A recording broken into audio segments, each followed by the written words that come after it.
Wildfire sumiklab sa ilang bahagi ng Europa sa gitna ng heatwave. At sa Amerika, 2 eroplano nagbanggaan. Ating saksihan.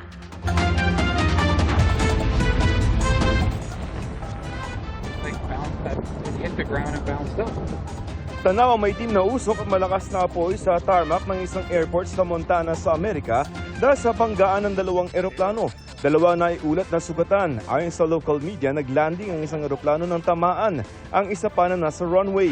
Sa Pennsylvania, sumabog ang pagawaan ng bakal. 2 ang nasawi habang 10 ang sugatan. Nagtulong-tulong ang mga bumbero sa pag-apula ng apoy. Nakikipag-ugnayan na raw ang pamunuan ng planta sa mga otoridad para matukoy ang sanhi ng pagsabog. Sa South Carolina, nakuna ng dashcam ang pagtama ng kidlat sa isang highway.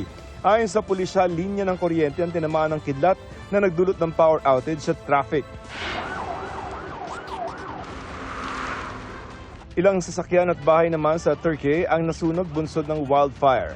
Daan-daang residente ang inilikas. Ayon sa Meteorological Service doon, naabot sa 33 degrees Celsius ang temperatura doon at ang hangin may bilis na 66 kilometers kada oras, kaya mabilis din kumalat ang apoy. May wildfire rin sa ilan pang lugar sa Spain. 10 oras ng gabi pero maliwanag ang paligid dahil sa apoy. Ayon sa mga otoridad, ang wildfire sa ilang lugar sa Europa ay bunsod ng heatwave.